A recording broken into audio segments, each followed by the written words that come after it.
Bom, continuando então, a gente tinha falado do jardim renascentista, vimos italiano e francês, e a gente vai entrar agora na esfera do inglês. Gente, o Renascimento, ele chegou na Inglaterra em período tardio. Por quê? O Barroco quase não tocou na Inglaterra, e quando ele já chegou com cara de gótico, e meio que ficou durante muito tempo o estilo da arquitetura gótica na Inglaterra, justamente paralelo com a época do Renascimento, e a época em que o paisagismo estava sendo praticado na Inglaterra. Então, o que acontece? A linguagem que a gente vai ver de Renascimento na Inglaterra é totalmente diferente do que acontece na Itália, totalmente diferente do que acontece em França. O paisagismo inglês, ele é extremamente florido, extremamente colorido, extremamente complexo e totalmente orgânico. Ele não tem nada daquela rigidez que existe no paisagismo italiano e francês. Por quê? Ele não recebeu influência direta do italiano e francês. Ele começa no finzinho da sua história receber essa influência. Ele pega influência principalmente do jardim chinês. E o que existe no jardim chinês? Grandes proporções de água, grandes proporções de jardim, topografia totalmente irregular. Todo mundo sabe o que é topografia? É a forma do terreno, tá? Totalmente irregular. Já falei volumes d'água, grandes proporções, e formas orgânicas e muito florido, ok? E topiarias. Jardim chinês, eles fazem muita topiaria. A topiaria inglesa também vai ser bem elaborada, com formas bem orgânicas, bem distintas. Ele também tem o apelo da área central, com esculturas, com água, mas não é tão constante a água localizada na área central das praças e dos parques. Normalmente, existem vastos espelhos d'água ou lagos que refletem a imagem do projeto paisagístico à sua frente. É mais comum, tá? E é muito comum também no paisagismo francês ter caramanchões, que são aqueles volumes que a gente coloca flores e trepadeiras por cima deles, tá? E pontes. Só que as pontes não são como no jardim oriental, que é aquela coisa curva, voluptuosa, tá? É uma coisa mais reta, é uma coisa mais clássica e normalmente balaustrada. O que é balaustrada? Aquelas coluninhas todas cheias de rococózinhos ao longo, como a gente está vendo aqui, ó, vários balaústres. Balaústres são aquelas coluninhas. Aquele monte de frescurinha que até um dia desse tinha muitas casas aqui no lago, né? Então, aos poucos saindo, as casas mais antigas, vocês não veem os balaústres. O paisagismo de origem inglesa, gente, ele é muito romântico, tá? Ele tem essa história de aproveitar a visão da paisagem, de ter o tronco da árvore passando na frente de uma ampla visão, de uma visão de amplidão, de ter esse lago refletindo, de ter as folhas caídas, de você observar o sol batendo na árvore, gerando uma sombra extensa ao longo do chão, ao pôr do sol. Então, ele remete muito ao romantismo, tá?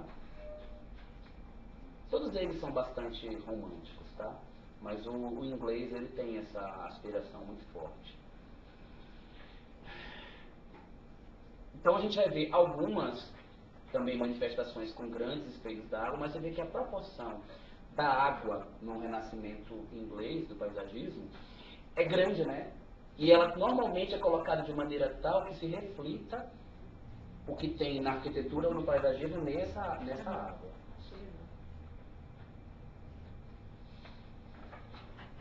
As esculturas, elas têm...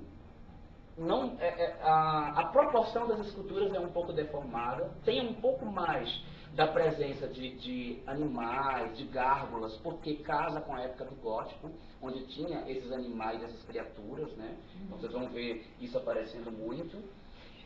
E já falei aqui do caramanchão de flores. É isso. A gente tem alguns exemplos aqui. A gente passou ali, foi o quê? O palácio de... Nossa, não vou atrever. Blenheim. Acho que é isso, né? Porque parece uma palavra em alemão, né? Blenheim. Enfim. Aqui já é... Não vou falar esse nome também. Ridcote Manor. Acho que é isso. Ridcote. Manor. Então tá certo. E olha o que eu falei pra vocês, gente. A composição, ela é muito complexa na paisagem em inglês. É tudo muito misturado, as texturas são misturadas, as cores são muito misturadas. Ok? A diversidade é grande. E comparecem também, ó, influência do paisagismo oriental. As topiarias com formas bem elaboradas. Isso aqui, gente, na verdade, já são manifestações mais contemporâneas, tá? Mas elas também sofrem influência de toda essa linguagem que aconteceu. As tulipas são, na verdade, também um símbolo muito forte desse tipo de paisagismo, tá? Do inglês. Elas comparecem muito nos jardins ingleses. A estrutura de labirinto, que já era consequência dos jardins do Renascimento. Só que nos ingleses, como ele já era tardio, eles sempre vão um pouco mais longe. Quem pega período tardio de qualquer manifestação artística, eles sempre exploram um pouco mais. Então vocês percebem que as cercas vivas deles são bem mais altas, são bem na escala humana. A gente tinha lá na França, eles passavam na altura da nossa cintura, né? Aqui ele já está na escala acima da escala humana. Eles aqui já passam a tipo 2 metros. Sim. Labirintos altos, assim, né? Que as pessoas passavam. Harry Potter tem algumas dessas cenas, né? Nas cenas do Harry Potter. Na verdade, o italiano é baixinho, o francês é Médio, o inglês. Mas só que acontece o seguinte, o inglês também começou baixo. Só que como o inglês ficou mais tempo com esse período, ele pegou também tardio, ele pôde de repente pegar um momento em que o italiano e o francês já tinham subido e ele já começou assim, mais alto. Ele já começou tardio, já começou com as influências tardes, já onde as coisas já tinham evoluído e mudaram um pouco de cara. É aquela mesma história que eu falei, né? O elemento central, que na minha opinião acaba com a presença, ninguém fica nesse jardim, todo mundo só olha para contemplar. Aliás, se você tem intenção de fazer com que um jardim não seja usado, você pode usar isso como artifício.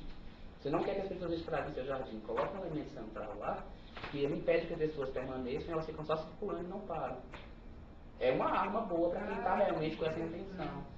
Outra coisa também que acaba com a copresença, você colocar o jardim afastado do eixo de circulação principal, você deixar ele aberto e não fechado, porque aqui também ele é todo fechado.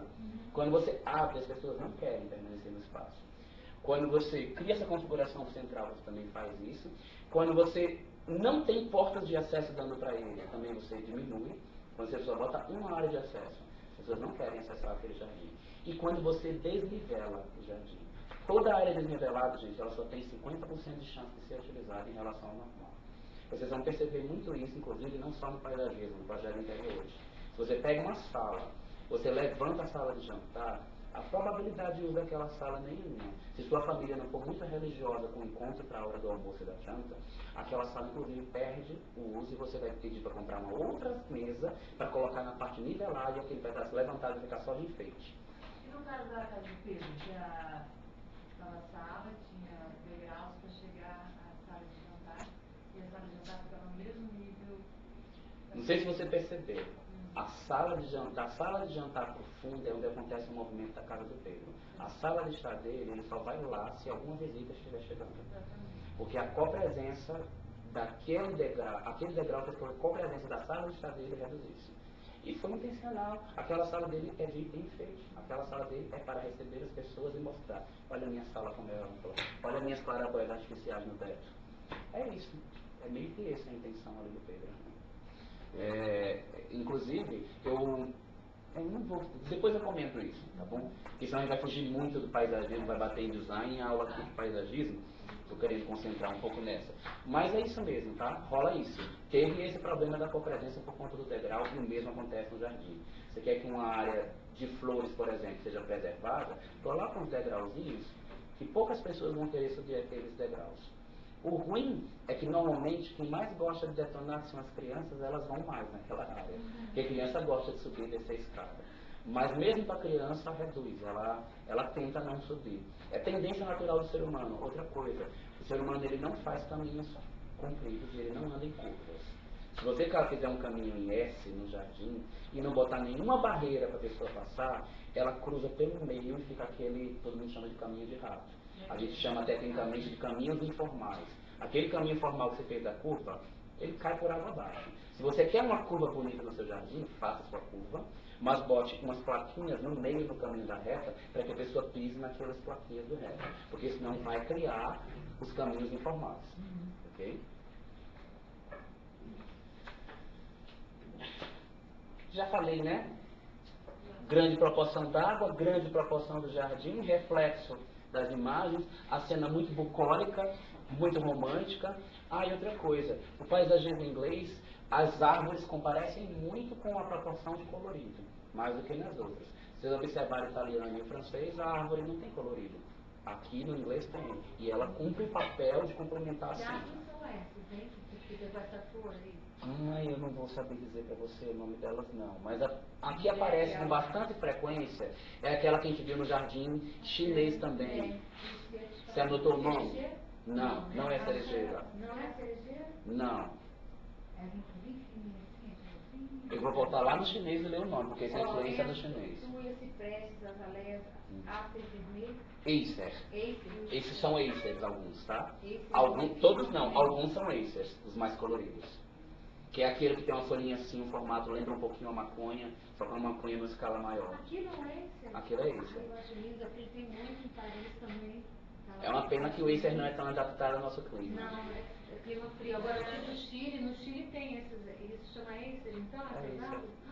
Eu trouxe até, não podia, eu trouxe as sementes para ver se o amigo do meu filho, que é engenheiro agrônomo, se ele plantava, para ver se pegava. Nada é impossível, mas o nosso clima de antemão, né? Hã? Não, ele não fez, ele está lá em casa. É a folha, não é a flor não. Só que tem períodos do ano, no outono, ela muda a coloração. Essa água que tem no chão, que no inverno agora, ela vai ficando um pouco rosa mesmo. Qual é o nome dela? Ela é verde e ela tem uma coloração tecna rosa. Eu já soube o nome dela, mas eu não vou dar conta de falar agora. É na própria folha também. Eu sei qual é que você está falando, mas não consigo lembrar. Eu vou ver se quando eu trouxer os livros para vocês, para mostrar quando a gente começar a mexer com o projeto, eu vou ver se eu trago o que tem essa árvore aí. Mas eu não vou saber agora falar. Fica a folha rosa? Fica a folha rosa. Aí na 412 tem Toda tem ele. Só que assim, não é de fora a fora. Tem um trecho, aí põe um pouco, depois tem ele de novo. Eu sei qual é que você está falando. Não, eu não sei o nome dela de cabeça. Ela dá a folha dela, tem um período que ela fica a folha, fica rosa. Então, você vê que aquele são cores. Chega perto, Então, gente, voltando aqui pro jardim inglês, a gente já vê aqui, ó, umas manifestações em Hampton. Vão acontecer topiarias já em forma de animais. A área central, tá?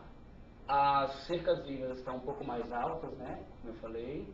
O colorido. Aqui a gente já está pegando o Renascimento inglês, onde ele começa a ter geometria já. Então ele já pegou a influência do italiano e do francês nesse período aqui. Então a gente já percebe aqui que já é Renascimento inglês tardio, não é o do início, porque o do início é influenciado pela China.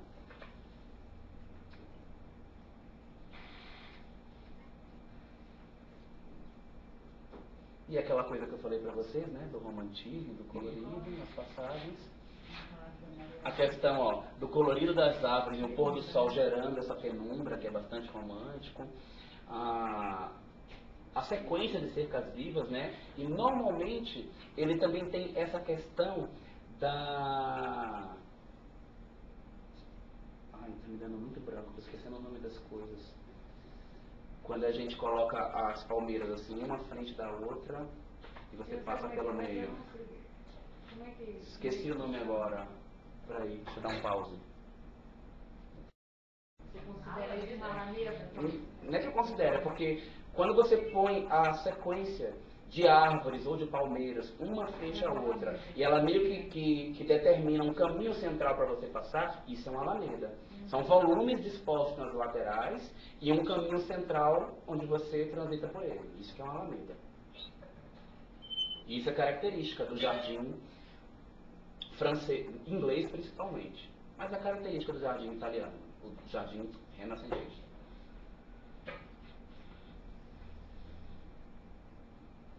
A questão das folhas caídas no chão, né, por conta do colorido. Isso é influência do chinês, que a cerejeira dá isso muito lá na China, né? E o inglês também tem essa característica, só que normalmente no jardim chinês a gente tem as folhas da cerejeira no chão. No jardim inglês a gente tem as folhas dos acers formando o chão também. Em Campos do Jordão tem cerejeira e tem essa daí, mas só que lá chama folha de Canadá. Se chama o quê? Folha de Canadá. É o nome popular dela, né? Provavelmente. Porque no Canadá também tem muito É isso. cerejeira? É? Não, Não, o Acer. O Acer. Tá, Acer. Ah, É a tá. árvore do Canadá, né? É, porque tem bastante no Canadá. Tem 2 tipos de folhagem lá em Campos. A cerejeira tem bastante lá. Porque lá é frio, né? É um dos poucos locais do Brasil que dá para ter essas árvores. É lindo lá, tem um parque. E aí, gente, a gente encerra aqui o Jardins do Renascimento. Vamos começar a falar de período da Idade Moderna e Contemporânea, ok? Deixa eu dar uma parada aqui.